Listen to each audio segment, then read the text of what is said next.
Elijah, anybody else back there? Oh, I guess he's just getting some pizza. So welcome everyone. We're kicking off BPOU specialty night. We're going to start off our specialty, and mind you, there'll be at least 3 more before the end of the year. But we're going to start off with emergency medicine, something that's close and dear to my heart. And particularly because I originally was not board certified in emergency medicine, but it's something that I practice regularly. But I think it's important that everyone learn about this, especially particularly because you have to be a jack of all trades. And actually, it's something that's so important in being able to take care of someone from 0 to 100, and being able to take care of something that may seem benign, like an ingrown toenail, to a mass casualty from a mass shooting at, say, a local mall. And you were first doctor that you're going to see after paramedics, so typically will be an emergency room physician. So it's very apt. African Americans, Black physicians are underrepresented, particularly in this specialty, which is why I want you to be ripe with questions tonight and see Dr. Druck as a long-time resource. So without further ado, Dr. Druck, he is the chair of EDI for the University of Utah Emergency Medicine Department, Emergency Medicine Department and Residency Program. And he is going to present emergency medicine tonight. You have the stage now, Dr. Druck. Thank you. Thank you so much for having me. Just so I sort of know what my audience is, can you raise your hand if you're pre-med? Okay. And med school? And then online, anybody that's med school, can you say aye? And otherwise, I'm going to assume that you're pre-med. Aye. Aye. Perfect. Aye. Oh wow, there's a lot. Okay. So Wonderful. There's at least 3 because some of our med students are, of course, across the street, and some are in Utah County. Okay, sounds perfect. All right. So I'm going to start off by telling you all a story. Maybe I'm not. Hang on. This is the problem with 2 screens.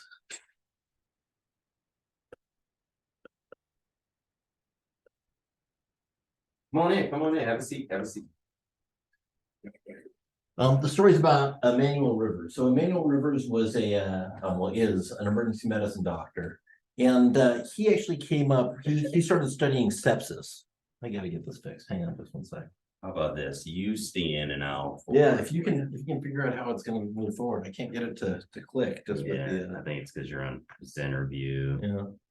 So. And I don't need it to be on presenter view. You can just take it off. If you want to hit ESC and then we can just restart it. Uh-oh.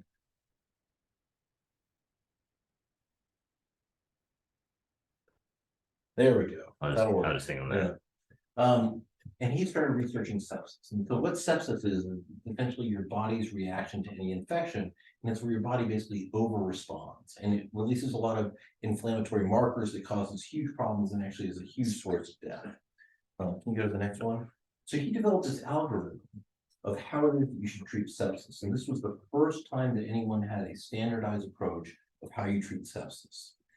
And as a result of that, I'm going to show you a quick video. The results were that there was a 16% improvement in mortality. 16% improvement in mortality doesn't seem like much, but it's actually enormous. When you think that there are 49 million people that have sepsis a year in the world, that means that there are 7.84 million people alive every year due because of Emmanuel Rivers. And that's one of the things that when you think about the kind of effect that one person can have, this guy essentially saves 8.4 million people a year because of the research that he did, just coming from a simple emergency medicine doctor. What's the normal mortality rate for sepsis? Anybody know? Untreated? Yeah. Probably 100. Okay. With treatment? Oh.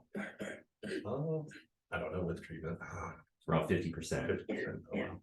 So a pretty significant decrement from that perspective. All right. So this next slide should be a video of Manny talking about how it is that he got involved in sepsis research, and we're going to stop it after a couple minutes. But if you can play it, And I just hope it plays. let's see.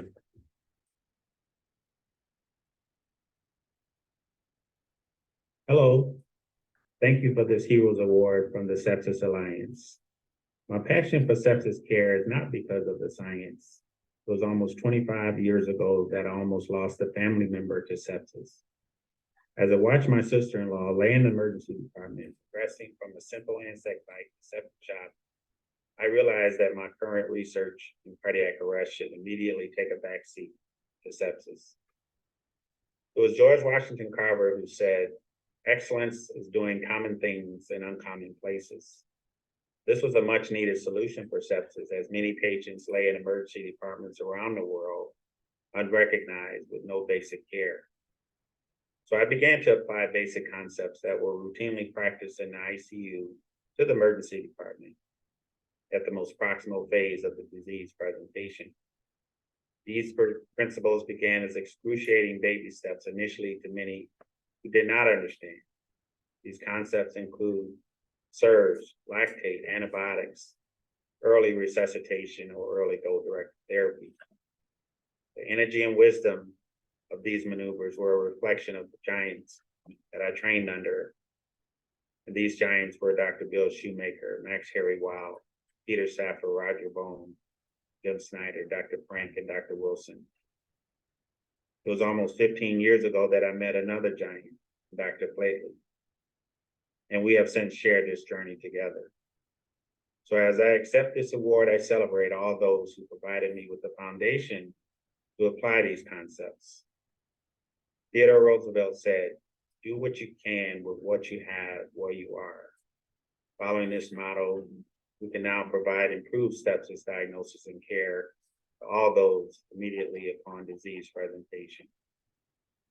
And as I conclude, Dr. Martin Luther King also stated, "Our lives began to end the day we become silent about things that matter."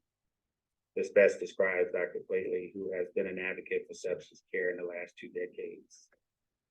So in conclusion, I want to thank the Sepsis Alliance for the honor of making me a sepsis hero. This is a moment I will never forget. Thank you. But when you talk about heroes in medicine, that guy is one of the heroes in medicine. When you think about how many people he influenced as a result of that, I think what's also interesting is when you talk about medicine, there's no question that it's a team sport. And he referenced all the people that helped him get there too. And I think that's one thing that's really important about medicine across the board. So now I'm going to tell you guys my story. Can I go to the next one? So, how did I get here? And the next slide. So when I was a kid, my parents, I grew up lower middle class. We took a vacation once every 2 years, and we went to Disney World 1 year. And there used to be this place there called the Golden Horseshoe, where they put on these like, I don't know, like Western shows kind of thing, where they had like somebody, shoot somebody else in the balcony, and the person fell out of the balcony, and it was like, sort of like hokey and all that sort of thing. And in the middle of the show, somebody comes up and walks on stage, and he goes, "I'm sorry, I hate to interrupt the show, but this is really serious. Is there a doctor in the house?" And one guy raised his hand and walked over and was like, "That's really cool. Wow, this guy's gonna help somebody. It's gonna make a difference." And I was 9 years old at the time. And at that point in time, I said, "Boy, I think I want to be a doctor." Next slide. I also want to talk about how education was also very, very important in my house. I think that, everybody has different emphases, but this is my grandmother on the left. She was a high school teacher, and then a substitute teacher for 20 years after that. The woman on the right is my mom, who was a nurse. Subsequently went back and got her doctorate in education, and ended up teaching at NMSU. So I forget who it was. Yeah, thanks in there. And so with that being said, I got good grades. It was really important to my family, and I got yelled at a ton if I didn't get good grades. That was sort of our milieu, like sort of how things work. I went to college at Rice University in Houston, Texas. And then next went to Baylor College of Medicine for medical school in Houston. And while I was in medical school, I was certain I was going to be a pediatrician. I loved kids. I still love kids. I could name all the Disney princesses for you. I'm telling you, it was like, I really loved kids. Then I did my pediatrics rotation during my 3rd year. And I realized I loved kids. I hated parents. Could not deal with the parents doing these things to their kids. I was like, this is nonsense. You can't do that. Oh, no. And, I got bored with sort of the basically world child exams, because 99% of the kids that you see are all going to be fine. And that 1% that you got to catch. But I was like, oh, this isn't for me. And I started exploring other things. And this is back in the day when emergency medicine was pretty much unheard of. In fact, at my med school, there was no emergency medicine program at all. But this one guy, I took over teaching the ACLS course, the Advanced Cardiac Life Supports course, and the guy that was teaching it before me, was super awesome. He was telling us these stories about how he was on his psych rotation and somebody arrested, and he's doing CPR while they're wheeling the gurney down the hallway. I was like, this sounds awesome. So what are you doing? He goes, oh, I'm doing emergency medicine. So I don't even know what that is. He goes, oh, it's great, man. You get all the good stuff of all the other specialties and none of the bad stuff. He was a little off, but yeah, I thought it was pretty close. So I was like, oh, this sounds great. And so I started doing rotations different places. I did a rotation at Vanderbilt, I did a rotation at Brigham and Women's in Massachusetts, and I did a rotation at Denver Health. And I love being at Denver Health. So if you don't want to go to the next one. Oh, I did want to show you this. You're going to love this. When I talked about how education was important, this was a letter from my grandmother when I was 29. And if you click the next button, I'm not going to make you read all this, but she was writing to me on my birthday, and she says, you're going to be a great teacher. And then if you click again, she said, you're a competent MD. And I was like, oh, thanks. Thanks, Grandma. I really appreciate that. Oh, competent. All right. But that just sort of shows you that education is something that has always been in my blood to some extent. So I did residency at Denver Health, and while I was doing residency, if you don't mind clicking again for me, I realized that I really like teaching. And this is me after I got casted by 3 different medical students. You got to give people a limb to go on. So I sort of stood there like that while they casted me. And I realized that, this is one of those ways that you can still help with individual patients, because I love patient care, but you can also make that a larger experience so that every person that you teach, they're going to be able to apply that knowledge to patients that you see on board. And so your impact is much, much bigger. Next, please. My first job, I went down to Atlanta, and I worked at Emory for a couple of years. And then next slide.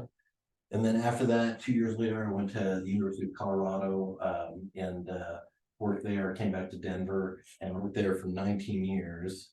And then ended up here. And we're going to talk about that in a minute. My first 10 years, I did a couple things at Emory that were, I thought, noteworthy. One of the things that I did was I realized that there was a problem in our emergency department that essentially the residents and the doctors were doing everything. I mean, the residents and the attendants were doing everything. When I mean everything, I mean pushing patients to x-ray, pushing patients to CT, putting in IVs, doing literally everything. And I was like, boy, this doesn't seem like it's a great use of our time.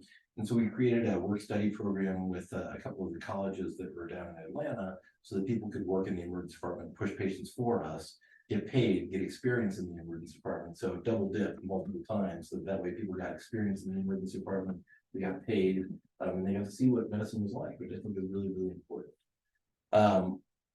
And then my second 10 years, I got really interested in diversity stuff. I became the director for the integrated clinicians course at the University of Colorado, which was a catch-all for all the stuff you should learn in medicine, but you never do. Like what you do if there's a, we okay? Yeah. No, we're good. What we do if, if you get sued, how it is that you get licensed, what it is in terms of how you communicate like patient death or bad news to people, those sorts of things all got lumped in there. I became one of the student affairs deans at the University of Colorado. Worked on a couple of programs that I thought were really important because one of the problems that we have with medicine is that once you get stuck into medicine, if you decide that it's not for you, it's really hard to get out. And essentially, the way that I used to phrase it is that people would come in, they decide they don't want to go into medicine, and then they'd end up with the only thing that they leave medical school with is a mountain of debt. And so I created a master's program where at least people had something to recognize the fact that they had done some work during medical school and that they weren't just leaving with only that. I became the co-director for the Office of Professional Excellence, which meant that I dealt with misbehaving physicians. And there were 6,000 physicians at the University of Colorado, so that kept me very, very busy. And if we have time afterwards, I got some stories about misbehaving physicians that will just make, well, for me, it would make any hair that I had left fall out. But it's pretty bad from that. I got some good ones too, especially being in the military. Oh, a lot of knuckleheads. And then now I'm here at the University of Utah, where I'm the vice chair for our Department of Emergency Medicine. I'm in charge of faculty advancement, DEI, and well-being. Next, if you don't mind. So I want to talk briefly about DEI. And I know that some of you are thinking, what does this straight white guy have to tell me about DEI? And this is what I have to say, if you don't mind, to the next one. The facts are that if you have a diverse group of people that take care of patients, you get better care. Next. We know that bias leads to mistakes, and unrecognized bias leads to more mistakes. We know that a culture change has to occur within medicine for any of those things to change. We also know that it's the right thing to do, that there has to be some component of equity that applies across all of our culture, and more importantly in medicine, because we like to hold ourselves to a higher ethical standard. I'm happy to tell you all about my journey in DEI if you want, but I know that's not the focus today. So if you don't mind going on. The last thing that I do want to point out is that equity belongs to everybody. And I mean that literally. It's not just a brown or black person problem. It's not just a gay person problem. This is something that all of us should care about deeply. And we're never going to change our culture in our country unless everybody cares about it. Okay. And lastly, inclusion doesn't happen without everyone. That's the definition of inclusion. Okay. So let's talk about you guys. So what are you going to be when you grow up? I don't know if you all have seen any algorithms that are like this, but this is the decision tree of how it is you decide where you are. And if you click next, you'll see where emergency medicine sort of sits right there. So, you know, if you're crazy and have no attention span, then emergency medicine is right for you. Can talk a little more seriously about this now. Makes me feel like I'm looking at an ACLS chart on the ER day. So what we're going to talk about today is we're going to talk about, is emergency medicine right for you? And on the flip side, are you right for emergency medicine? And how you should make sure and how you're going to know. And then similarly, what do you need to do to get in? We're going to talk briefly about match data.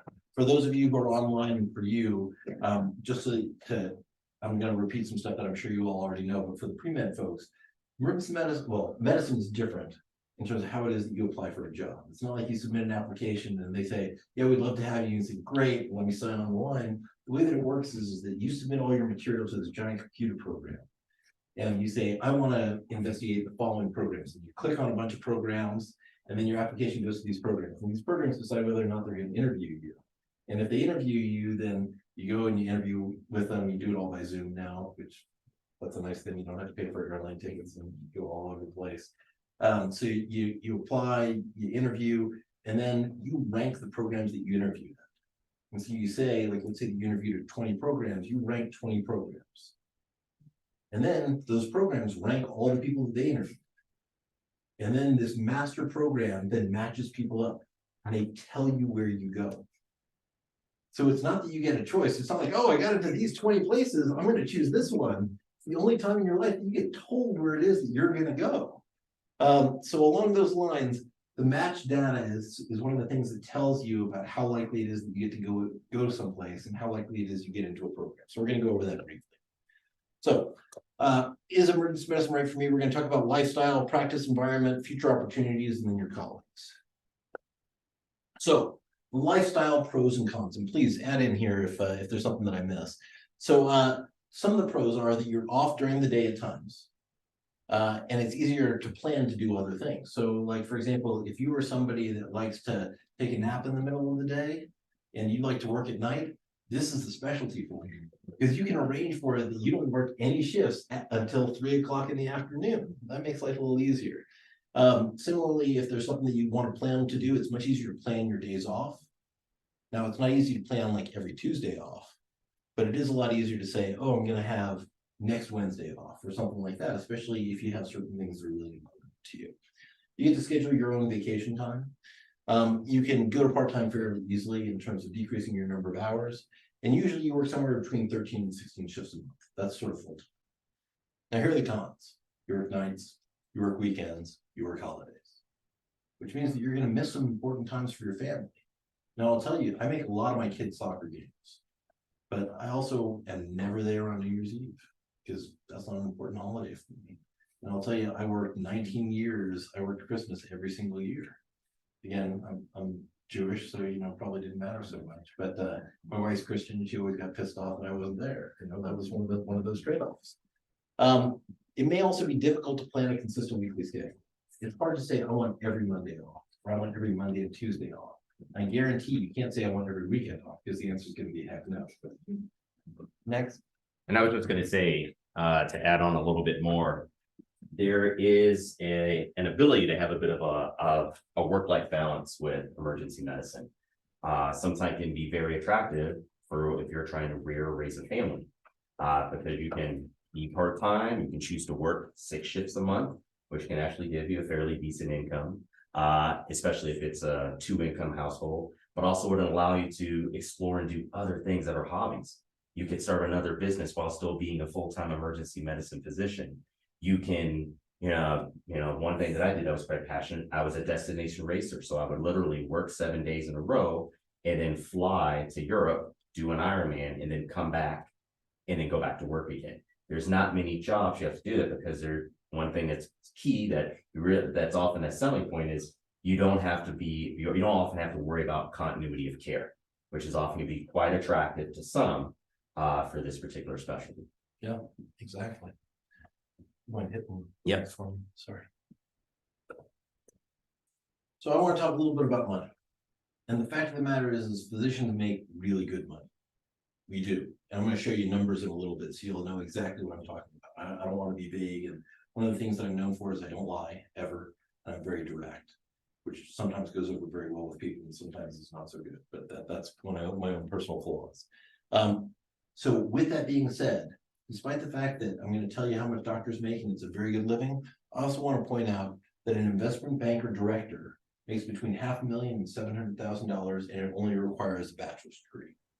So if you're talking about, boy, I need to do this to make money, there are much easier ways to make money if that's your number one priority. I am never going to be driving a Lamborghini. That's not something that's a priority for me. I'm okay with that. But I make a healthy living. I never have to worry about where my next meal is coming from. I never have to worry about a roof over my head. And I'm very comfortable from that perspective. But I think I was telling somebody earlier that you guys know about the marshmallow experiment. It's where they take kids that are like 4 or 5 and they take a marshmallow and they put it on the table and they say, if you don't touch that marshmallow in about 5 minutes, I'll give you another marshmallow. And then when it goes past, they put another marshmallow in. If you don't touch that one, then I'll give you 2 more in another 5 minutes. What happens to 95% of the kids? They eat the marshmallow. They eat the marshmallow, exactly, right? Med school is like waiting for the marshmallow over and over and over again. So those of you who are still in undergrad, you probably haven't had your first high school reunion. I remember my first high school reunion at 10 years. I was still a resident. That means, you do 4 years of med school, and then for me, it was 4 years of residency. And, obviously college is in there too. So 10 years out, I go to my high school reunion. I was making at the time $32,000 a year. I had these guys that were at the bottom of the class that were showing up in their Porsches, and I was just like, oh, what is going on? So I will say, if money is important to you, medicine's not the way to go. My brother-in-law is a teacher, high school teacher. We looked at where it was that the amount of money that he made, because he started working right after college. He didn't take out any loans for anything. He actually got his college paid for, because at that time there was a teacher shortage, so they paid for his college. I took out loans for college. I took out loans for med school. And then, like I said, during residency, I was making very, very little money. It was only when I turned 47 that my income stream actually passed his, if that tells you anything. So if money is your primary goal, probably not the way to go. But with that being said, I was also going to say that to kind of add on, it's also, there are other fields to go into where you really do need the passion to want, you need that inner altruism, because the money will not often take it. This is often one of the few specialties, or not specialties, but it's also, one of the career people have heard about burn. It's also one of those career fields where you spend quite a bit of time to train.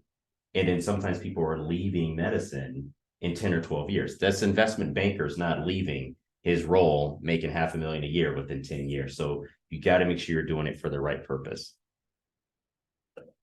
So this is a graph of annual physician compensation. If you press it again, an arrow is going to pop up.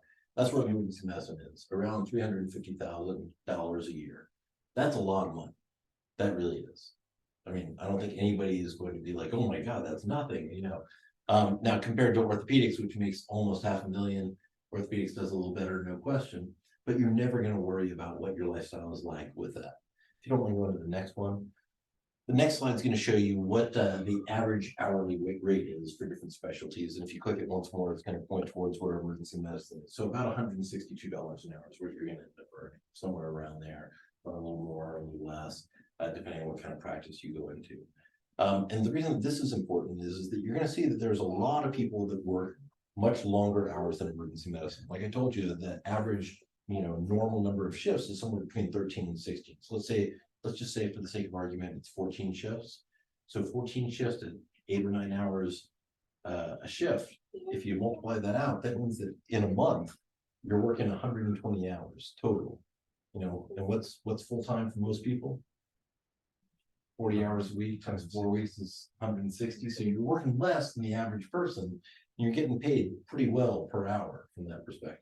Just to give that an example is when I was full-time locums emergency medicine, I would work about 12 shifts a month, which kind of works out to I'm working 6 months out of the year total time. So I spent half the year, doing what I like. Now, mind you, he does make a good point that I work Thanksgiving. Yes. That I work Christmas. I was the low guy on the totem pole at that time. More senior guys as part of your group with emergency medicine will probably say, no, I've done my 7 years.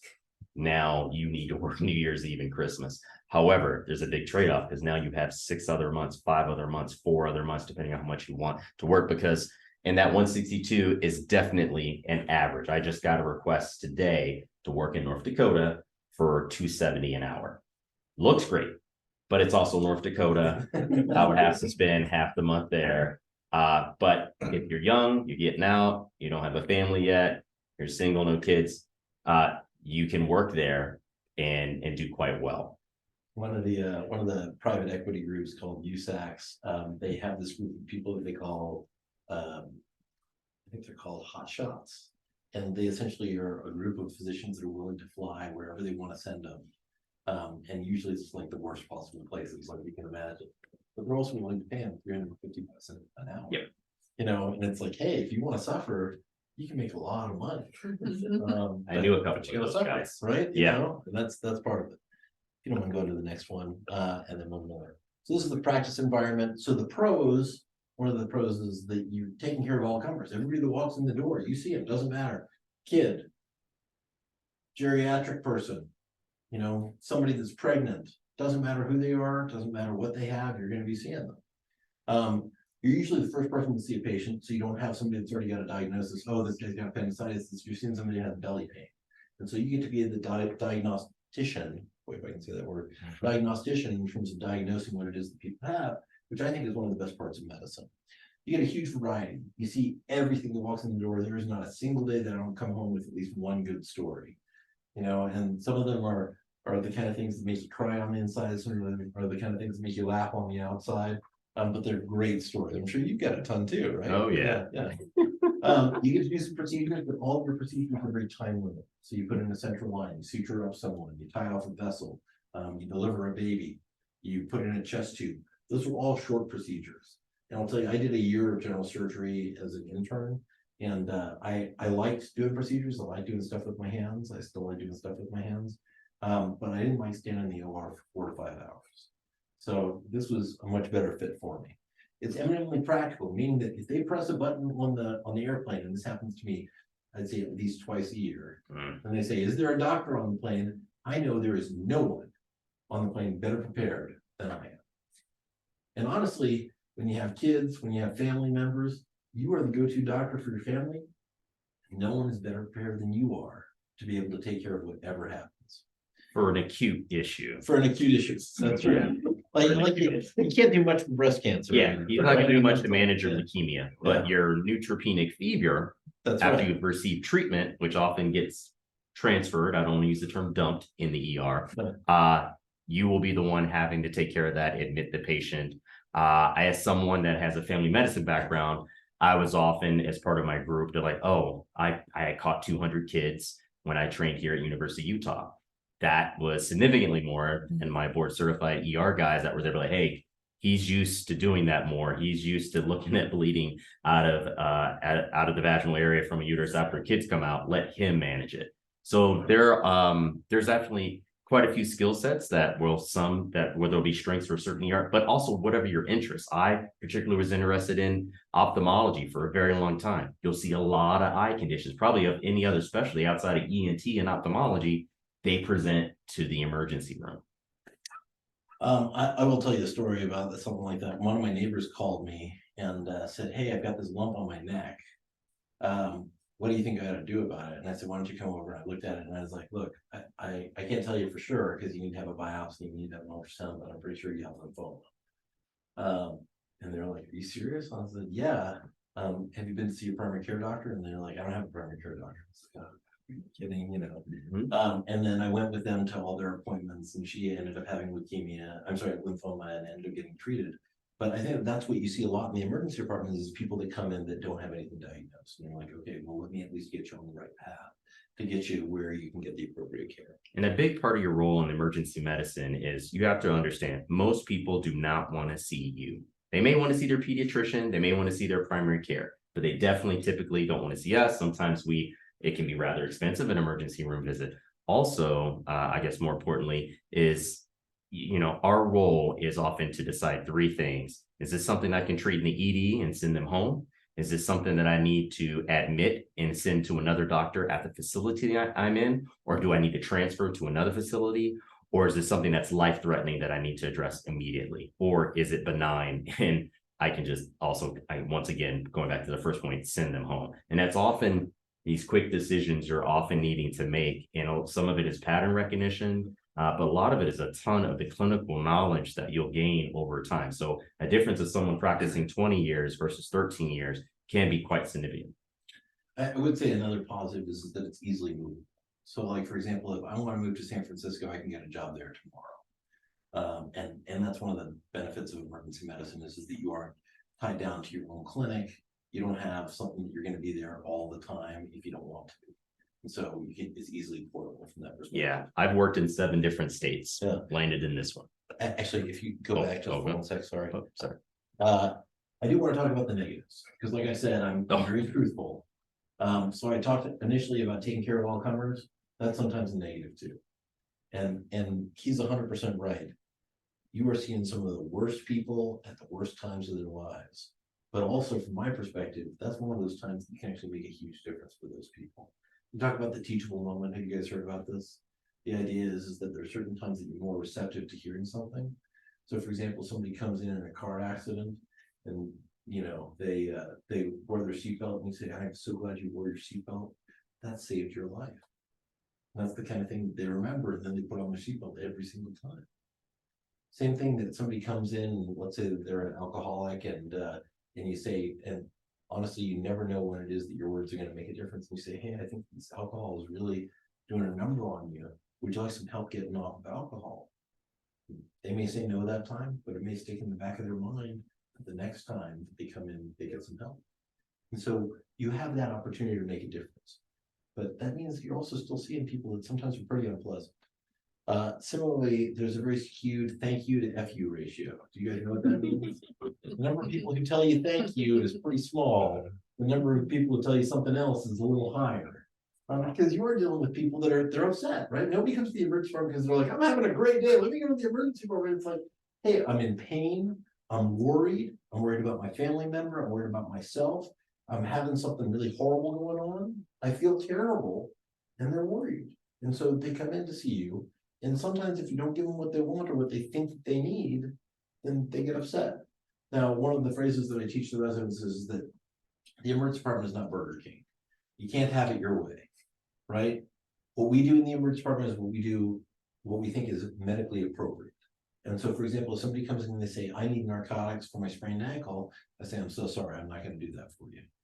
Or they say, "I want you to admit me to the hospital so that you can evaluate me for X disease." I'll say, "Well, I don't think that's actually appropriate at this time," or maybe it is, it really depends, "but I'm going to do what I think is medically appropriate. I'm not going to do what patients want." And sometimes that pisses people off. The emergency department is sort of the hub in terms of interacting with a bunch of other services. So if somebody has a complex comminuted fracture and they need to go to the operating room, then you got to call in a consultant. You got to call in the orthopedist to take them to the operating room. Similarly, somebody has appendicitis, they need to go to the operating room. That's not going to be you taking them to the operating room. It's going to be somebody else. Similarly, if you're admitting somebody with pneumonia and they need to stay overnight in the hospital, then you're going to be admitting them to the internal medicine service, which means that you're contacting all these other people.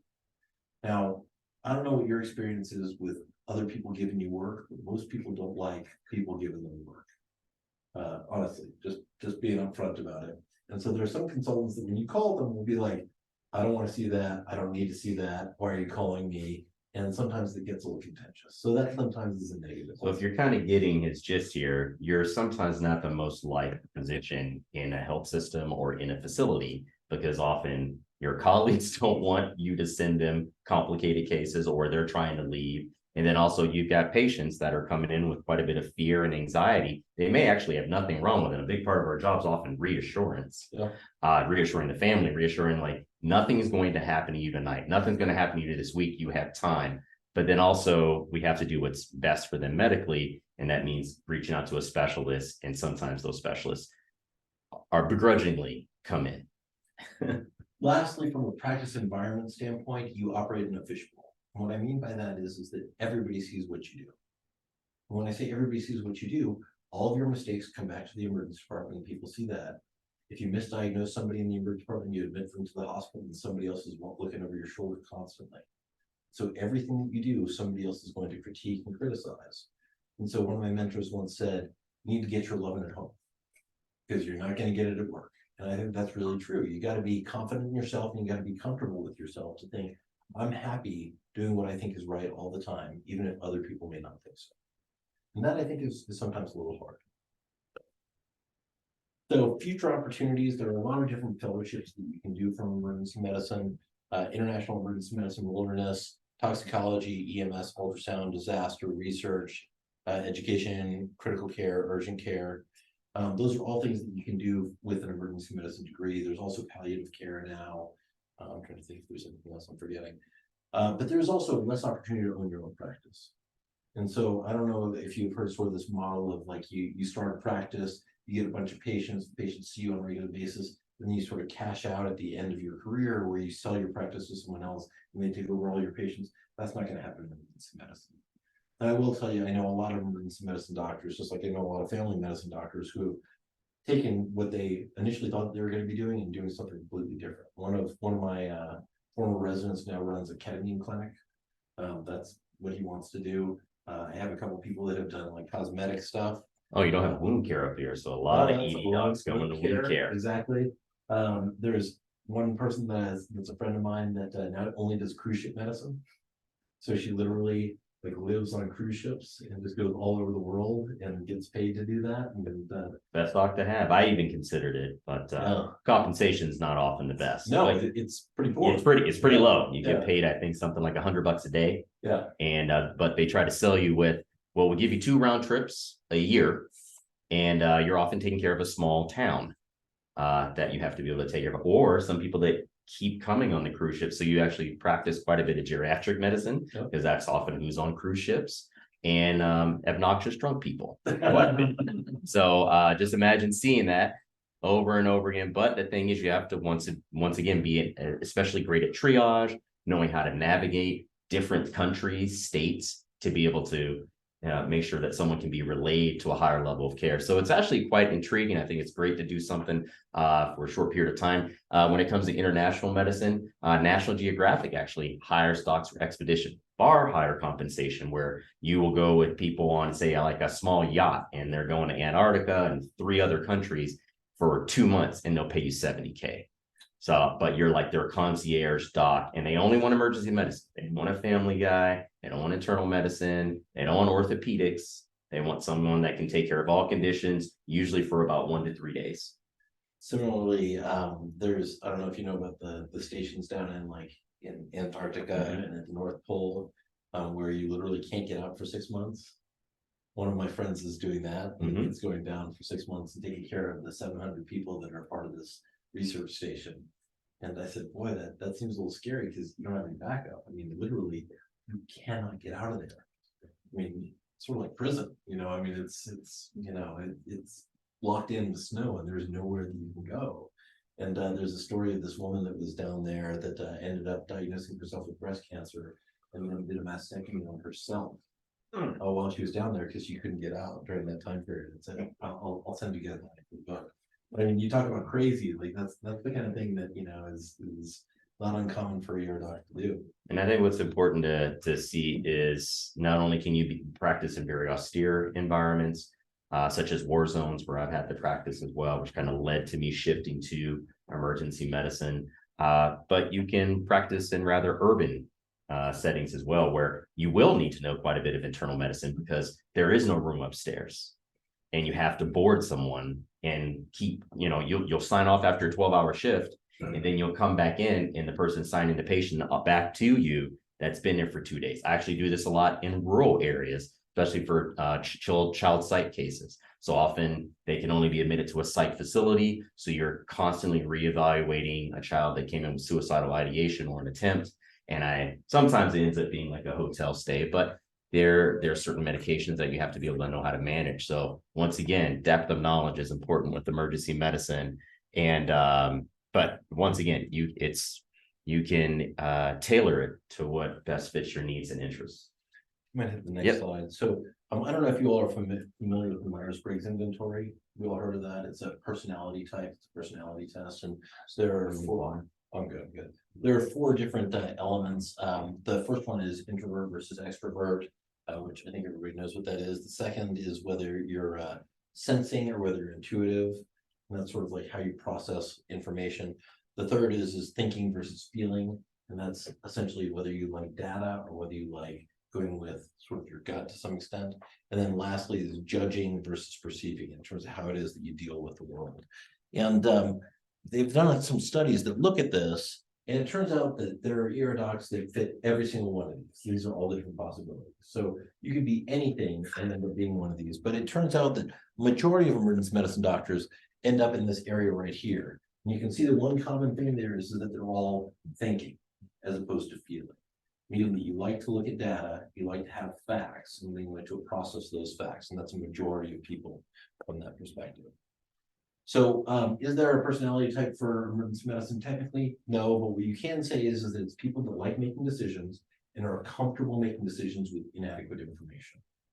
And that's a pretty common theme that you're going to hear in emergency medicine, because you'll have patients that will come in that you won't know anything about, and you got to piece together the data that you have and make the best possible decision that you can at that moment. And when I talked about being in a fishbowl, people will be like, well, didn't you know that this guy happened to have brain surgery 2 days ago? And they're like, well, I mean, I saw that there was a scar in his head, but that's what I was going off of, and I wasn't sure, and it was down here, so I didn't know, and I thought maybe it was his ear or something else. But that's the kind of thing that people will second guess you because they're coming back with more information on the backside. I mean, it's like, oh, well, if I looked at this retrospectively, of course you would know what the answer is, but prospectively, it wasn't that clear. So I'm going to talk a little bit about applications, and every applicant to residency programs has 3 components. And those 3 components are academics, research, and service. And those are the 3 things that every application gets looked at for. Don't mind going to the next one. 4th year electives is one of the things that makes a huge difference when you talk about what it is that people process. Because if you look at what emergency medicine doctors care about, they care about how you work in the emergency department. If you're great on your pediatrics rotation, congratulations. That may not translate to the emergency department. If you do a phenomenal job on OBGYN, again, may not be what you're looking for.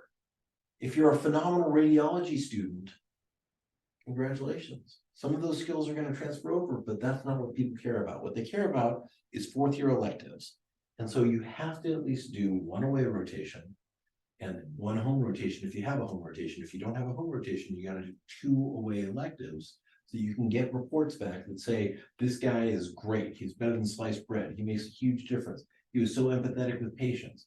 Any of those sorts of comments are what you're looking for, and that's what's going to get you into residency programs more than anything else. That's so important, because if you're applying and your board scores are great, you passed well through all your shelf exams, but you're saying you're interested in emergency medicine, but you have no rotations under your belt besides maybe 2 weeks that was required under your med school, they're not going to think that you have a strong interest and you'll be looked over. So it's important to have at least 1 away and have done something that's actually in your local system where your med school is. Yeah, I do think that we always get questions about what other things you should do during your 4th year where your schedule is much more flexible. And I would say the other thing is you think that you should do things that you need, meaning things that you feel like you're weak in. So for example, like if you If you feel like you aren't comfortable looking at an eye, do some ophthalmology. If you feel like you have trouble reading an x-ray, do some radiology. And then on the flip side, do things that you think you're going to enjoy, because there's very few times that you have a better opportunity to do things than as a fourth year med student. So if you want to do an international rotation, go do that, because it's honestly an opportunity that you may not have any other time in your life. I did it. I went to the Philippines for my last 2 months in med school. I did internal medicine and ophthalmology. I would definitely highly advise it. One of the best experiences I had, especially being in the developing world, where you actually see diseases that you wouldn't necessarily see here, or they actually go to, terminal, that I'm like, oh, wow, I've never seen TB spread throughout someone's body like this. Right. You never see tertiary syphilis, Yeah. right? I mean, that's not something you usually see.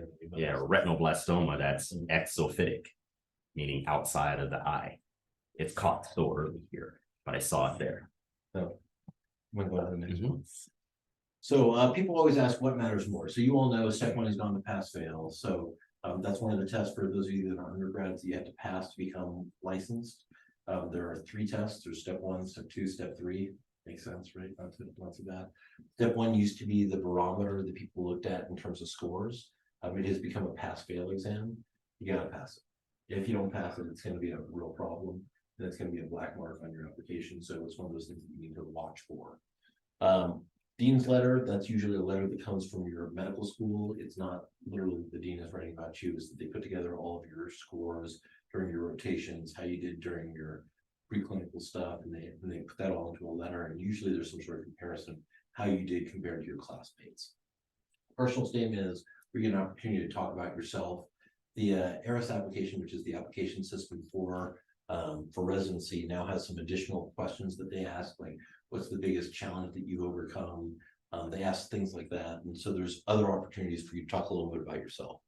Letters of recommendation for emergency medicine, the key ones are your rotations. Those matter more than anything else. And in fact, what I can tell you is that almost all the other letters of recommendation we get from ophthalmology or dermatology or internal medicine or whatever, they all say the same thing. They all say that you're great, but we don't trust them because they're not us. So what I would say is that those emergency medicine stuff are much more important. Now, similarly, if you have a letter from somebody that's in pediatrics and it says that you're not very good, that's a problem. So your other letters of recommendation still have to be really good. It's just that we don't care. If they're negative, that's a problem. And I think that's really key, is you want to make sure whoever's writing your recommendation that you got a good vibe for them, you got a good read for them, and even help them write it a little bit or give them points on what you think you did well. Ask them to sit down for a little bit of a feedback session, because it's very often that we in the ER often say, hey, I'm interested in applying. Can you write me an LOR? And we often will say, yes, sure, unless you did something to offend me. Other than that, when we get down to write it, it may be rather generic, which is not what you want. You want someone to exclaim, celebrate your talents, your skills, your depth of being able to come up with a differential, your ability to triage quickly, your being able to read people, calm someone in a traumatic situation. That's what we want to be able to cite and give an example of. Agreed. I think that the other component of this is that you need to keep this in mind when you're doing your rotations. And the way that I always tell people to express it is would you be willing to write me a strong letter of recommendation? That way the person, if they don't really like you that much, can be like, you know what, mine's not going to be that strong. And you'd rather know that up front as opposed to submitting this letter that they send, because you don't actually get to see the letters. So you don't know what these letters of recommendation are going to feel like. So you want to make sure that what they're going to write is going to be really, really positive. Similarly, if you're doing an emergency medicine rotation, you hit it off on your first couple of shifts with somebody, saying, hey, I really had a great time learning from you. This was wonderful. Would you mind if I tried to match my schedule to you coming up, so that way we can get some more experience, and then I can get you to write a letter that talks about my experience in terms of interacting with patients and my differential diagnoses and my treatment plans. And usually people are like, yeah, that'd be great. I'd love to have that happen. And then you try and switch your schedule around with one of the other people that's on the rotation, so you can spend more time with that person and get a letter that talks about you. And those letters, you want them to actually say stuff that's truly about you. And I will say that a lot of the residency programs, if you go and you rotate at a place that has a residency program, will have sort of a point scale, and they'll have submissions from every person that you work with. So they'll say, no, I can't do that, because you're going to get a group letter from everybody. And that's okay, there's nothing the matter with that, but that means that you need to shine all the time you're there. I tell people, this is when you're on stage. You are performing every single minute. And, you know, we talked about what it is that we get people out of our residency program, that we get them off of our list. So if you're mean to our program coordinator, you are off the list immediately, like that, right? If you're mean to the nurses, go on. Because if you're mean to the nurses as a med student, how are you going to be as a resident? Then you're stuck with them for 3 or 4 years. That's a long time. So you can imagine everything that you do is on stage. So you want to make sure that you're nice to everybody. And I give a speech that talks about the things that I learned in medicine. And one of the things I always talk about is my mom's best advice to me is make the nurses love you. And it's 100% true for 2 main reasons. One is that the nurses are going to save your patootie over and over and over again. They are going to be I can't even begin to tell you the number of times the nurses have been like, hey, Jeff, I'm worried about this guy. You're like, oh, I'm worried about him too. They will save your bacon over and over again. And so you want to make sure that you have that rapport with them, that they're willing to bring up stuff to you. Because if they don't like you, they're just not going to tell you about it. And then secondarily, when nurses see that you're willing to be humble and that you're willing to help them out, they're going to help you out. To the point that, you know, at my previous institution, I've been there 19 years, I would say, hey, can you get this for this person? They'd be like, no problem, because they know that I'm willing to chip in and help out when something else is going on, that I need their help. Be willing and don't see yourself as being above the nurse. You're part of this team. Often the doctors are leading the team, but don't be afraid to say, you know what, I can start that line. Sometimes you may not be the most skilled to do a peripheral line in the arm, and you're better for something central, but don't see it as something beneath you. And that will lead to a long and happy career, because you want to be happy when you come to the ER. It can sometimes be a toxic place for others because you've got a lot of uncomfortable people in pain. I don't know what that arrow is pointing towards. Okay, so question, can you get into emergency medicine? The answer is yes. So this is the data from the 2022 match residency. If you look, I'm gonna, in the next slide, it's gonna show you what the numbers are in terms of number of positions. There were 2,921 positions offered. There were 2,813 positions filled. This is after what's called the scramble. Well, not called the scramble anymore, it's the SOAP. That means that there are 108 unfilled positions this year. And honestly, I expect that this year is going to be worse. And this is a change. Over the past 3 years, emergency medicine went from having 0 spots available and having about 400 people that applied to emergency medicine and didn't get in, to having open spots that were completely unfilled. I'm going to talk about that in just a minute. But I did want to just show you, this is a step 2 CK scores, which is the only score that now exists in terms of comparing people on a test. And this is showing which people matched and which people didn't. And what you can see here is you can see almost everybody matched, right? Across the board, almost everybody matched. The people that didn't match are these little teals at the bottom. And you can see the people that are teal at the bottom, that they're ending up being a small number, but they're all across the board in terms of people that had phenomenal scores and still didn't match. Now, I don't have the data to tell you this, but I expect that the reason those people didn't match is because they only applied to a very small number of programs and thought they were going to get in someplace and didn't. Or similarly, folks down here didn't apply to programs that had open spots. Because if you applied to a program that had an open spot and you got interviewed by them, then odds are you were still going to match there, because they'd rather take somebody versus no one. So this is just the fact that somebody didn't apply appropriately. But the point of this is that if you can see, these numbers right here, 243 people matched, 5 didn't. That percentage is somewhere around what? 98%, 99%. So your chances of getting into emergency medicine, regardless of what your scores look like, regardless of what any of those other components look like, is really, really good. You can go to the next one. So I wanted to talk a little bit about why emergency medicine has become less popular in the last 3 years. And I'll tell you, this is actually something that you're going to see over and over and over again. If you look in the popular media, why is it that emergency medicine no longer as popular as it was? I mean, it used to be that we had people banging on our door trying to get into our residency program, and now it's like, maybe I'll come. I don't know. And I think there are five main reasons. Yeah, if you go to the next slide. 6 main reasons. That was awesome. And the first one is COVID. Because if you look at the time course, it correlates directly with COVID. And what I'd like to say is I'd like to think that everybody goes into medicine for the right reasons. You go into medicine to help other people. But the thought that you may die going forward is a very scary thought. And I'll tell you, there is no one that was exposed to more COVID than the emergency department. Because every patient that got admitted came in through the emergency department. Every single one. Now the ICU took care of a lot of those people too. I'm not disagreeing with that. They took care of a bunch of those people, but those people were identified as being COVID positive by us. And so I would say, you know, the volumes for emergency department visits went way down because everybody was afraid to go to the hospital. But the people that we were seeing were coming in dying or dead. And I saw all of them. And I tell people I saw more people die during 1 year of COVID than I saw during the previous 18 years of my practice. That's a lot. And I was exposed constantly, 100%. You know, you go in and this, you gotta remember we were seeing patients before there was a vaccine.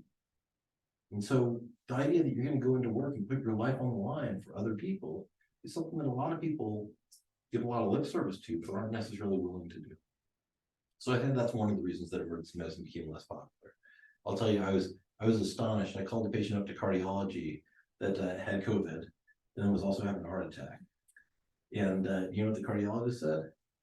He said, "We don't physically see COVID patients in the hospital." And I was like, "What do you mean?" And they said, "We do not see them at all.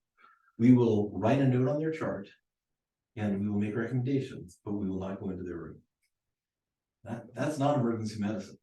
We are a hands-on specialty. You're walking into every room, you're seeing every patient. You know, I love it when my, like I said, my brother-in-law is a teacher, my sister-in-law is a vice principal, but used to be a teacher for elementary schools.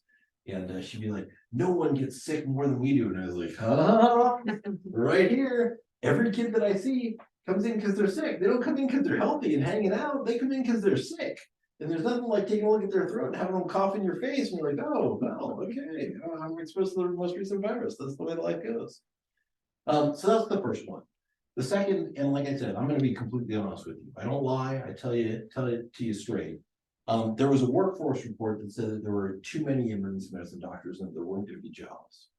And I'll tell you, the reason for this is because they said that a bunch of NPs and PAs are going to be taking over these jobs in the emergency department. And there's going to be less space for emergency medicine doctors.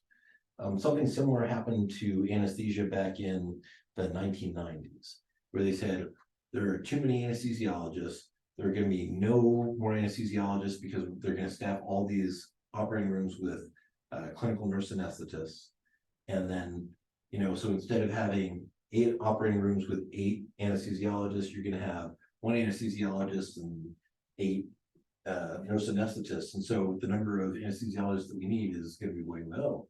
And so the number of people that apply to anesthesia went like this.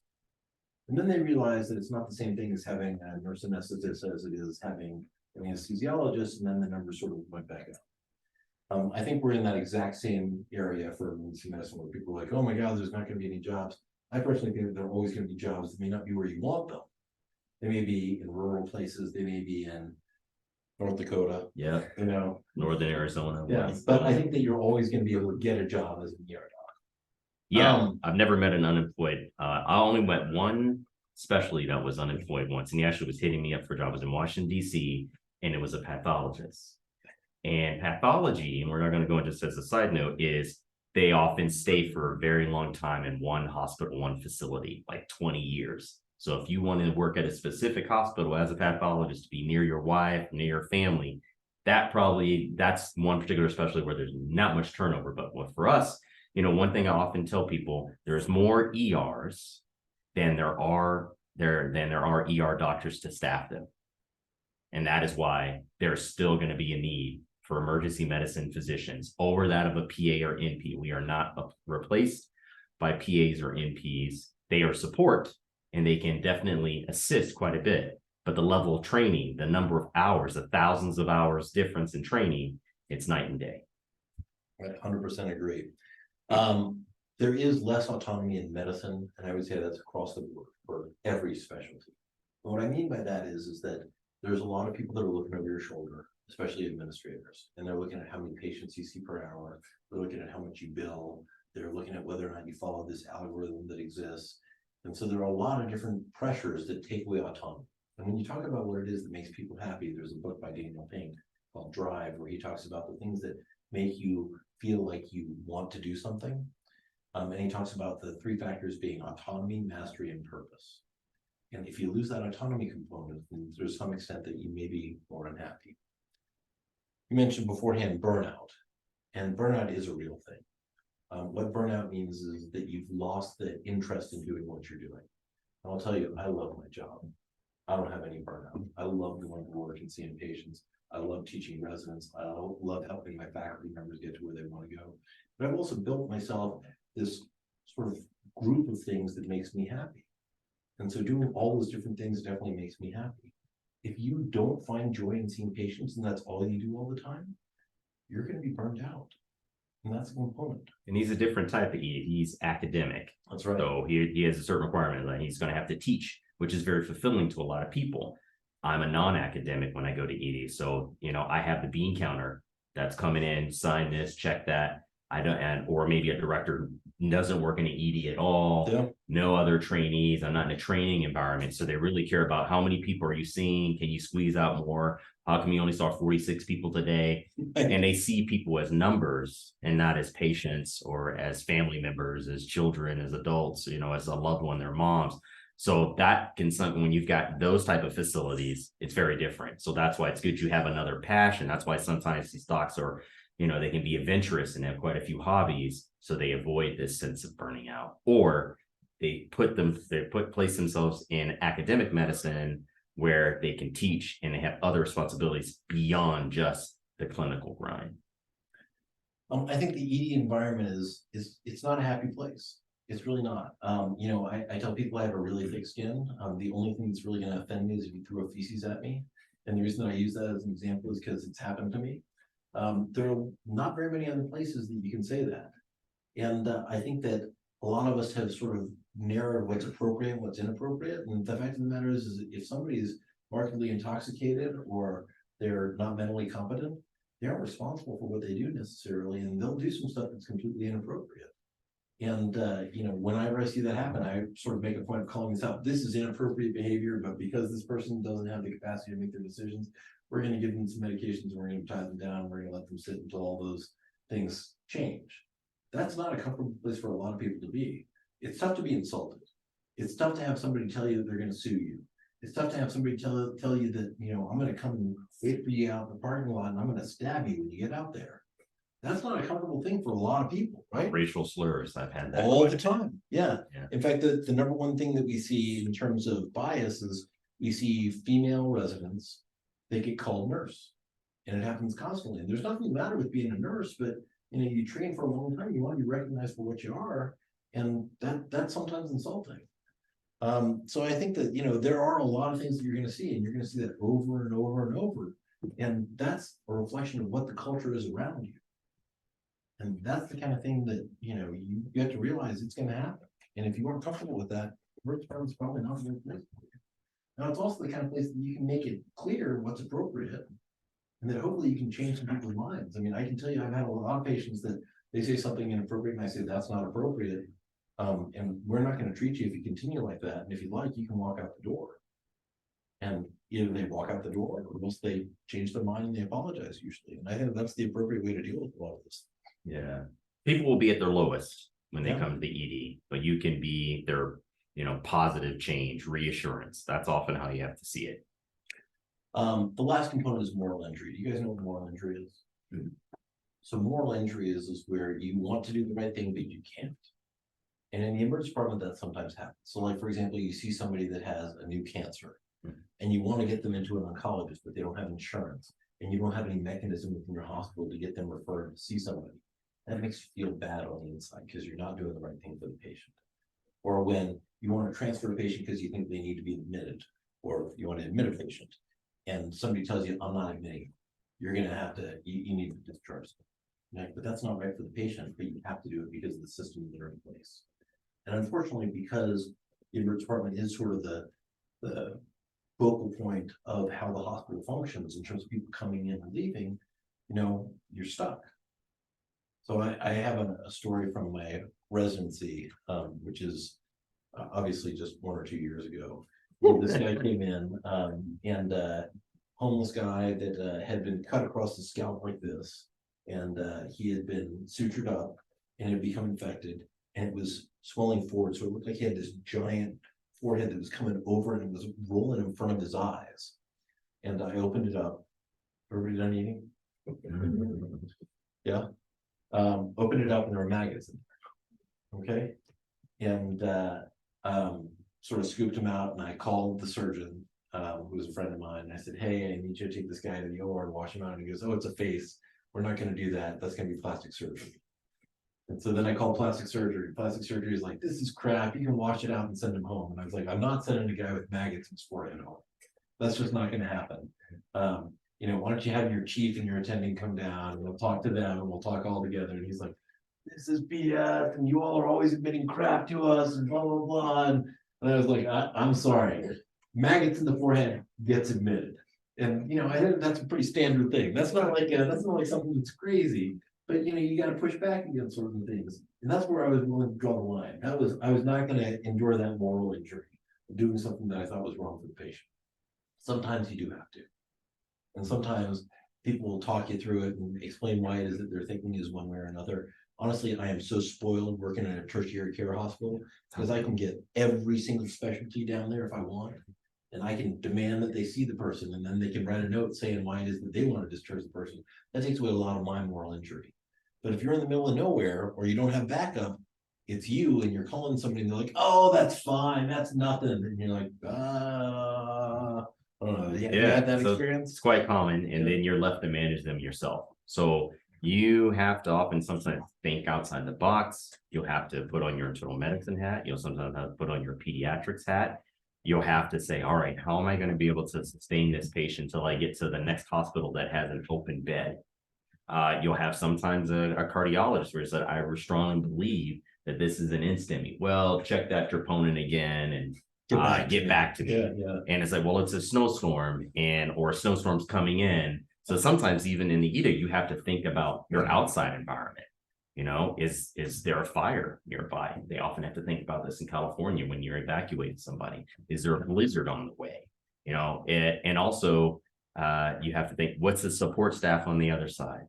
So there's many a time where I've gotten pushback, but you always have to think, sometimes it's egos, it's your ego, and you have to kind of swallow yours and keep thinking about what's going to be best for this patient. And often you can subscribe to that other person's sense of humanity and why they went into being a doctor. And then they sometimes will bend and do it.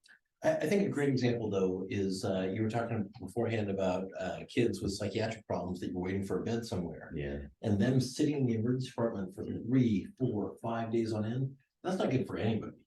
I mean, that's terrible. Sitting in the same room, having the door shut and having somebody bring you your food and not being allowed to leave. Or open and someone's just watching you the whole entire time. And that's horrible. And every time that we have a kid that's like that, or we have we had one guy that stayed in our emergency department for 8 days waiting for a psychiatric bed. That's horrible. I feel bad for him. There's nothing I can do about it because there's no beds to send him to. And he definitely wasn't stable to go home. So, it's a problem. So why I think that everyone should still consider emergency medicine, I have a couple quotes up here. And it's only those who have learned the power of sincere and selfless contribution experience life's deepest joy, true fulfillment. Or if you're a Bruce Lee fan, real living is living for others. And by making this something that is truly a passion of yours, then you're always going to find fulfillment. You're always going to be happy with what you do. So how do you choose a residency program? That's an entirely different lecture. I'm happy to go over that. I did want to talk briefly about what it is that you can do. If you want to talk to somebody who you contact, please feel free to email me, jeff.druck@utah.edu. I guarantee I will respond. It may take me a couple of days, but I promise I will respond. If you're a University of Utah student, if you don't mind hitting the next one, this is Megan Fix. She's our vice chair for education in our department in emergency medicine. She's also the assistant dean for student affairs. She is a phenomenal resource and has definitely the nicest person that I've ever met in my entire life. I mean that literally. But she is another phenomenal resource. Then next, if you're a pre-med student and you want to get involved, what you can do, well, there is a shadowing program that's available at the University of Utah. These slides go out to everybody, right? I can. Yeah. So, you know, if you go to this website, it'll show you how you can do student shadowing. I will tell you, shadowing, I feel, is the least valuable experience that you have. And why is that? Because it's entirely passive. You are learning by watching, not by doing. Secondarily, if you're interested in emergency medicine research, this is Austin Stevens. He's our research coordinator. He will get you hooked up with a project if it's something that you're interested in. But there is going to be an expectation that you're going to be spending some time doing this. And then lastly, I personally think the best experience that you can have in terms of seeing what an emergency department is working.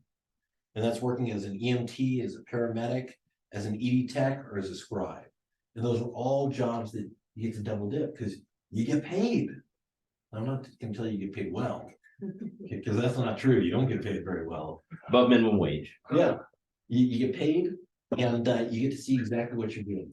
The training for an EMT paramedic is now available in Utah as high school students. They actually have courses that you can, again, double dip as you get credit for it, and you also don't have to pay for it, and you get this training. An ED tech, usually you have to have a paramedic or an EMT license already. And then as a scribe, the only thing you really have to do is you have to be able to type, which for me would be a problem. And pass the vocabulary test with some medical terminology. Scribe is great. We worked with a lot of scribes. They make our job easy. You actually, if you get along well with the doc, they'll teach, especially if they know you're pre-med and you have a vested interest. They'll spend a little bit of time teaching, and you learn actually as you're scribing for someone. And then also EMT, it doesn't take very long to get your basic. I'm talking weeks, and you can do it at Slick. Eventually, BPOU is going to try and have a partnership with Slick in their EMT basic training. It gives you the clinical hours. Yeah, you're also going to, you can even, I think there's probably, I know BYU particularly has their own response or EMTs that are part of their campus for responding to students. And to be honest, there's a need for EMTs. In fact, if you want to work at the Delta Center, they are actively hiring people to go work there. It's one of the small perks of my job is I'll be getting paid. It's about to die. Oh, I think that's my last slide. So okay. I'm going to get paid to work the Travis Scott concert. So if that's something really into, you know, then and honestly, you know, we get paid to go to every Utah Jazz game, which is not so bad. So there's some other perks that exist there too. But if you want to be an EMT and you want to go work at the Delta Center, you can get paid to hang out and walk around the stadium and listen to a little and that sort of thing. All right. With that being said, I don't have anything else for you guys, but I'm happy to answer any questions that you may have. I don't know if there's been anything in the chat. Look at that right now. But we can switch over if you want to. I can turn mine off since my computer's about to die. No, I think it's mine. Oh, really? It's alerting mine. Oh, okay. Maybe. So any questions that we can answer? Any questions for those online? I know it was a little lengthy, but this is something the else in time. the chat. Oh, they're coming up. So let me Here I'll fill my boots up again. That'd be fun. Yeah, she has a question. Chimney over here. yeah. I know you mainly mentioned about like application process for like residency and stuff. Yeah. But majority of us are pre-med. Yeah. And I'm like, you know, like I mentioned earlier, like what are some things you like any advice for applications to med school? Sure, I have my own, but you gotta take it with a grain of salt, because this is just opinion, right? So I have sat on the admissions committee for med school at the University of Colorado and at Emory. So I do have some ideas around. Maybe repeat it for Right. everybody else. Yeah. Better? Yeah. Over here, I'll turn this way. Here we go. So I think that the number one thing is that you have to have some medical experience. If you don't have medical experience and you're applying to medical school, they're going to take your application and promptly throw it away. Right? Because it's like, hey, you want to be a doctor? Do you know what it's like to be a doctor? No. You have any experience around medicine? No. Forget it. That's done. You know, there's no reason to do that. And so that's why I'm so high on people getting jobs, because then it says, not only do I know what this is like, I've worked doing this. And I am not just an observer, I'm not just a shadow that saw how other people do stuff. So that's the first thing that I would say. The second thing that I would say is if you look at what medical schools want now, they want team players that are empathetic. So team players that are empathetic. And I'm repeating that because it's crucial that in your personal statement, you have something that talks about you being a team player and you being empathetic, right? Those are two components that you gotta have. And if you don't have those in your personal statement, the chances that you're gonna get an interview go down. Similarly, when you get an interview, the number one thing you have to show is that you are interested.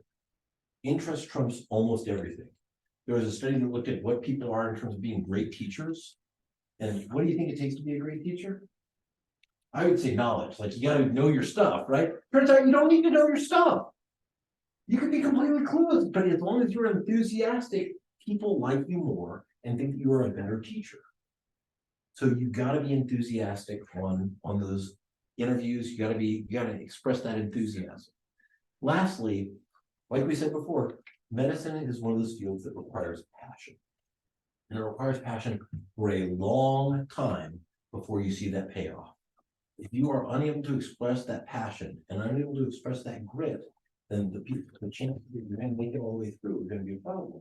And that's another thing that medical schools don't want. They don't want you to show up and then leave. It's going to be bad for you. It's also going to be bad for them. Does that help? Yes, and then there's a question that is on the That's chat here is what are there any electives that people think they need but don't? And also, we can hear you guys through the speaker, so feel free to speak up. So Sienna, did you want to repeat your question? Did I get it right?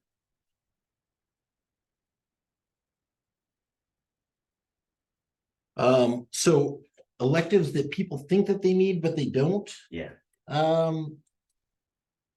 I think, in general, I would recommend that people do an ICU rotation because it's tough to show up and then not.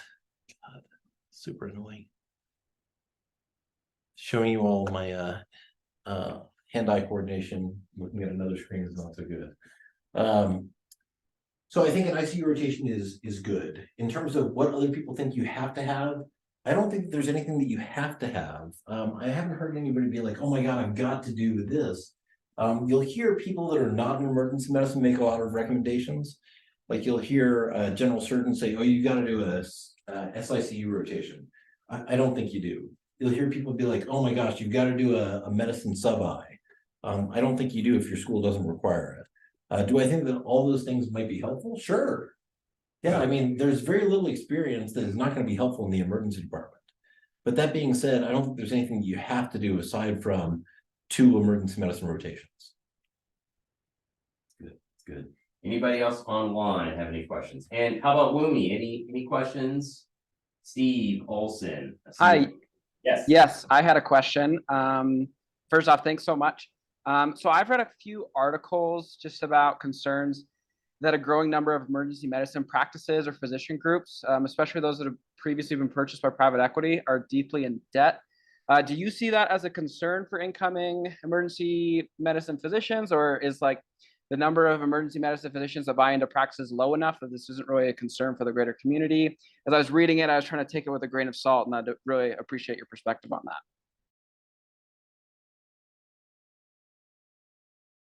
I think you're on mute. Question right. All right. Okay, I'm going to try and summarize. It's essentially that private equity firms have bought a bunch of emergency medicine groups, and then they're going bankrupt because they realize that they can't run medicine the way that you run a business. Is that your essentially? Yeah, and I'm just curious about your perspective as an emergency medicine physician instead of just someone who's trying to get clicks on an article. Well, Steve, I got to tell you, first of all, I am in a different kind of practice. I'm in academic medicine. And so the University of Utah pays me a salary, regardless of how many patients I see or what I do. And that's one of the things that's hugely protected from that moral injury perspective. And so if somebody may be looking over my shoulder, maybe saying, hey, you need to see some more patients, and I'm able to say to them, I'm going to take the time I need with my patients, whether I like it or not. Private equity groups don't do that. They say you need to see more patients, and if you don't see more patients, you're going to get fired. And then the private equity group goes bankrupt because their physicians all say, screw you, we're not going to do this anymore. And then what ends up happening to those emergency departments? Do you know? they close. He's 100% right. And then long-term, what's going to happen is those places are going to open back up, and they're going to open back up to physician-owned groups, because the private equity guys are going to be like, well, this is a lost leader. We're not making any money in this. We're not going to do this anymore. And then you're going to have other groups that are going to open up instead. So I think that this is, again, that downturn that we talked about, because people are like, oh my gosh, they're losing all this money. But when you have groups that are physician-led, then you have people that are running things what I would call the right way. Now, that's a very prejudiced response, because I am very pro physician-owned groups. I'm very anti-private equity. I have a bunch of friends that were in groups that got bought out by private equity, and a couple of the guys took big paychecks, right? I mean, that's the benefit of private equity. They say, hey, we're going to buy your group. We're going to pay everybody here, $500,000, and then you're going to work for us. And then they're like, oh my God, I hate working for these guys. And then they're like, I'm done, but they took their $500,000 payout, and all the people that were just starting didn't get that $500,000 payout. And they're like, oh my God, what the heck am I going to do? And so I do think that's why a bunch of people have left emergency medicine, because they hate working for certain groups. But I think that long-term it's going to end up evening out. I don't think that it's going to be a long-term problem. I think as someone, and a lot of people don't know what my day job is here. So I'm on the insurance side of medicine. So when it comes to scrutinizing care and paying the bills for what occurs in the ED on up, often there is more scrutiny of what occurs on the upper floors of the hospital than sometimes in the ER itself. So the ER, that's why you have private equity. They're not interested in floors, the second floor through the seventh. They're interested in the ED, because that's where you have your biggest turnover. That's where people are ordering a lot of tests. And so it actually is very profitable for many places when it comes to managing an ER. And that's what a lot of these companies do. They're managing us. They see us as sort of like a widget to churn more people through, when really that's not how we should see it. But yes, that definitely can happen. I've seen it happen. I actually shy away from those groups. I usually just try to look for a staffing company that will pay me a fair wage no matter what I see. And then I regularly will go back. It's kind of same here. If he wasn't getting a fair salary, he probably wouldn't stay, or he wouldn't feel fulfilled. Yeah. Great. Thank you so much. I definitely share the same perspective as of right now, at least on those issues. So that is comforting to hear. Thank you. You bet. Yeah, it's unfortunate sometimes when business and medicine get entangled. Yeah, agreed. Other questions? Yes. So I know you're in academics. Yeah. Is it simple to go from academics to doing locum tenens, or do you have to be on one pathway? You can't really switch. It's very easy to go academics to anything else. Okay. It's very hard to go anything else back to academics. And the reason for that is that you have to have some reason people want you, right? In academics, you have to be not just a good clinician, you also have to do research or teach or have some advocacy role or something else. And if you don't do those, then you're not something they want. And usually there are a bunch of people that apply for academic positions. Like, for example, we have 20 people that have emailed us out of the blue saying, hey, I'd really like a job at the University of Utah. Oh, okay. Just randomly. And I just finished residency and I'd love to come to Utah.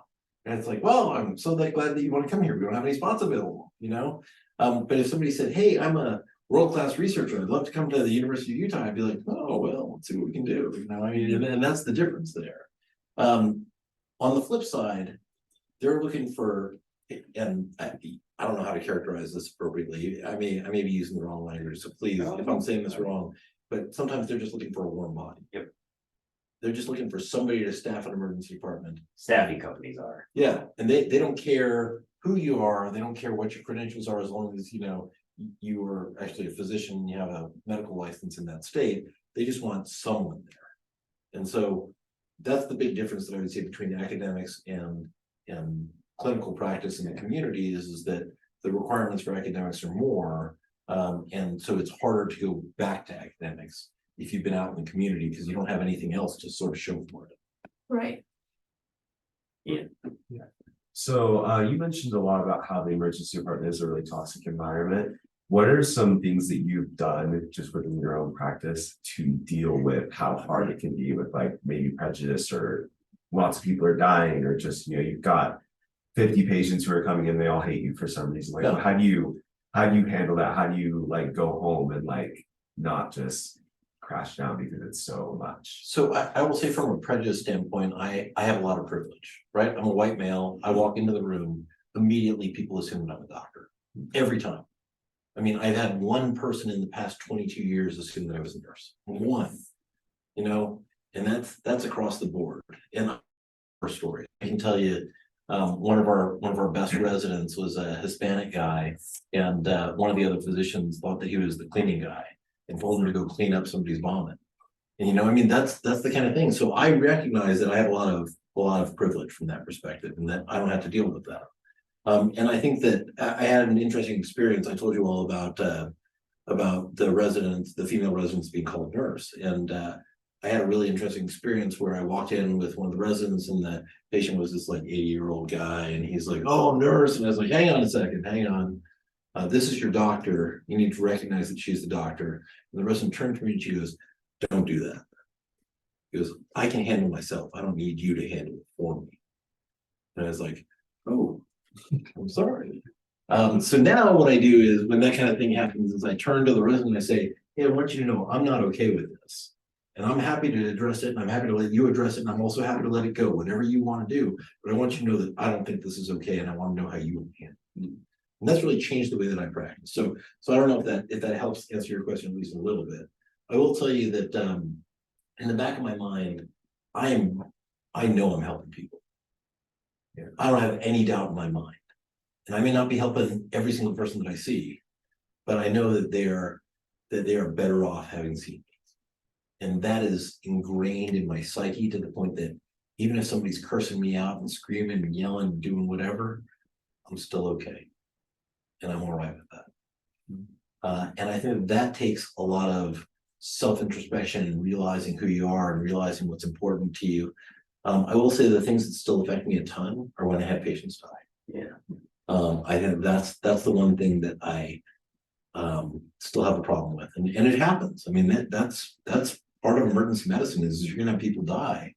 I mean, you're gonna have people come in that have horrible things that have happened to them. I mean, when I say horrible, I mean like terrible. Like I had a 6-year-old girl that was raped by her mother's boyfriend and had both of her femurs broken. I mean, that's horrible.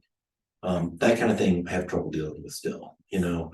I will tell you that for people that die, you know, I mean, it's part of life, and I talk to my family about it. I used to be much more religious, and I used to go to synagogue, and there's a prayer that we say for people that have died, and I would always stand up and say that prayer for people that had died on my shift. I don't do that as much anymore because I'm less religious, and that's just the way life goes sometimes. But I think there are a lot of things that different people do that are wellness practices to sort of deal with toxicity. But I will say that I think that internal feeling of helping others is really the key that's going to get me through, and I think that gets a lot of people through. I think a key there is maybe you're there to affect change often of the patient, and this is sometimes my perspective as a locums doc. I'm here to provide patient care because you often some of that toxicity comes from the staff that are that's their permanent job, and they may have some issue with you. Either be you think you're a hotshot guy that comes from a major city and you're helping out in this rural area. You're not vested in us. What do you know about us? So there definitely can be judgment from the staff, even sometimes from the patients. But you're there to take care of the patients, and sometimes you just have to be persuasive when you're with folks that may seem a bit obstinate. And I would agree with him. Probably one of the hardest things that I have to deal with working in the emergency room is the loss of a pediatric patient. That probably hits me the hardest because it's like, wow, there's many things that come to the ED that are preventable. But when a child is in an accident or a child has a bad ingestion or a child was not protected, that's really hard. And then when you're not able to help them recover, that's someone's baby. Yeah. Good. Any questions online? Hi. Thank you both for taking the time to chat with us. I had 2 questions. I think we just kind of touched on a low light throughout both your careers. Okay. In emergency medicine, but I did want to just ask what a highlight has been throughout both of your careers in emergency medicine, and how have technological advances impacted emergency medicine, and what are your thoughts about technology in the future? Well, I can take one thing that I think is worrisome for some, is definitely either being used right now by some med students, and that's AI. And how, him and I came from a non-AI generation where we had to read a lot of books. We weren't able to we had a Palm Pilot, but that didn't do a lot. But we weren't able to walk around with up-to-date, readily available in training. And so you have much more information faster at your fingertips. I wasn't able to get the latest studies that was, came out and published 2 months ago to kind of show up my attending. My attending often read it. So that's one thing. Information is coming out much faster than before. And I think one thing that is the advanced imaging, that being readily available. Even at remote areas. CT wasn't available before. That stops a lot of unnecessary transfers. I'm able to rule out quite a few conditions by having CT present. Before it was quite expensive, and it was often only at a large community hospital or tertiary care center. Now they can be in a town of 1,000 will have a CT scanner. It can make a big difference for that population. So, but AI, I'm not really fearful about mid-levels, but you will have people that are non-clinicians trying to say it is a one-to-one equivalent. And I'm fearful of sometimes of that on the horizon, where someone's like, oh, there's a doc, let me just put a PA in there that I'll pay $100 an hour and we'll save money over, times that by 140 hours a year. And that's how much we'll save by not putting a physician there, not realizing care will be impacted, and actually care costs will go up because of their level of training. They'll tend to order a ton more tests. I'm not speaking poorly about all MPs and PAs, but you'll know their practice pattern. It'll do more of a shotgun approach because they don't have as much training, a lot of CYA, and that's not good for the cost in the end. What are your thoughts? Yeah, no, I would agree with a lot of that. I think there are some AI things that are actually going to make life even better. So Microsoft just deployed this new technology. I think it's called Contact. Don't quote me on that. But essentially what it is it's passive listening. So you walk into a patient's room and it generates the note for you by just listening to what you say to the patient says back. And that's pretty amazing, because I got to tell you, when you talk about physician dissatisfiers, charting is number one. Nobody likes to chart. No one likes to chart. Yeah, 72 hours. Yeah, so, that's right. You got to have it done within 72 hours. So I think there are some things that are going to get better. And literally on this thing, what you do is you say to the ether, you say, people's economic movements, attacks, lives without any erythema, and it just puts all that in there. It's like while you're examining the patient, you just talk to the ether and it just takes everything down. Or when you say, so what brings you in today? And they say, oh, doc, my foot's just killing me. And well, did you hurt it? Did you trip or fall or did you drop something? No trauma at all. And it'll change all of that into patient complains of foot pain with no trauma. And that's pretty amazing. I gotta say, I'm really looking forward to that. I think that's gonna be phenomenal. So it may take away that scribe role. That's true. Yeah, that's true. But we'll still need EMTs. Yeah. I think the other component of this is that people are really worried about AI taking away diagnoses. The problem is that if you type in every symptom you have into a computer, it's going to go through and it's going to generate this differential of all the different things that it can be. Problem is it has no idea what's a red herring and what's not, what's junk and what's real. So I can't tell you the number of people that come in and they're like, oh my God, I've got numbness in my arm. It's horrible. So what's one of the symptoms? What's one of the diagnoses with numbness? It could be a stroke, right? So you type it in and it's like stroke. And you're like, oh my God, they got a stroke. And it's like, well, did you have a long drive? And I'm like, well, yeah, I drove for the past 5 hours. And I was like, well, is your arm resting on the armrest? Well, yeah. And if I press right here, does it recreate? Oh, yeah, that's it. And it's like, oh, well, you have a nerve palsy because you've been pressing on it the entire time as opposed to having a stroke. So I'm not so worried about AI taking over that. I'm more worried about sort of the economics of emergency medicine and things like that you were talking about. And honestly, I am really worried about the moral injury component. Because that, I think, is the key element around why it is that some doctors are losing their will to practice medicine. If you feel like you can't do the right thing, that's why most of us went into medicine is that we wanted to help other people. If you feel like you can't help other people, then you're like, this is taking away my purpose. And that I think is a real problem. Yeah, sometimes it feels like our hands are tied, and so that's why some people will see there's a benefit to traveling for locums. Because all right, if I don't like this place, I'll just go to another one. So I actually work at 2 different places. So a lot of my mentees and those BPO don't know this, but I work in Arizona and I also work in Minnesota. And I will cross between the 2, often going when they have shift availability. I work either the shift I love the most is from 10 a.m. to 8 p.m.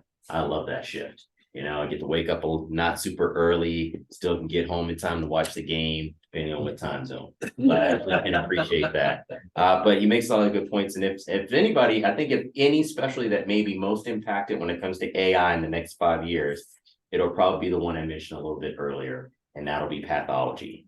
Because you can program an AI with like, all right, here's 400,000 slides that are specimens of this type of lymphoma type A. And that's a lot of what a pathologist does. And then you can have a huge database and you get a specimen and it'll just compare it. You enter it into the system, AI, then look at its database, and it probably can do a better match than a pathologist. I think radiology is there too. Yeah, radiology, you can just instruct something to read an X-ray. Yeah. Yeah. In fact, they already have that for breast cancer diagnoses where it turns out that AI is better than humans are at doing it. So it is a little scary, like when you have mammography. In fact, if you go to a mammography center, some places will advertise it, and I forget the name of it, but they'll say, we employ whatever, which is this AI generated thing to look at specimens that's more accurate than humans. So, yeah. Good. We'll be closing up here. So everybody will get access to the slides. Dr. Druck will make those available. This recording will also be available. I'll probably edit that little part where we're having our technical difficulties. Our next specialty night will probably be in September. Excuse me, not September. It'll be in December.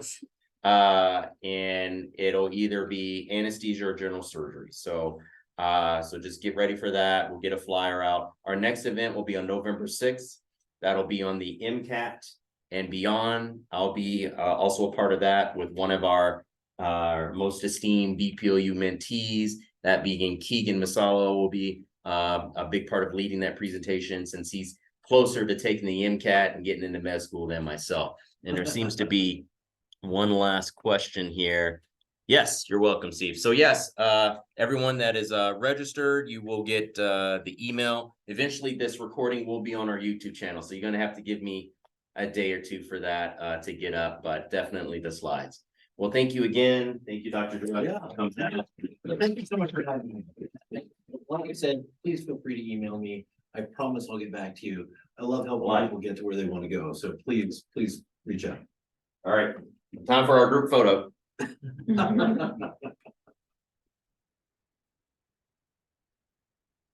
All right, ready? All right, everybody gather around here. I know you and let's also thank That was me taking off the computer. let's also thank Elijah for staying here late away from his wife, who I'm sure is texting him, be like, don't you let Ferguson you out all late. You got duties at home. Get those.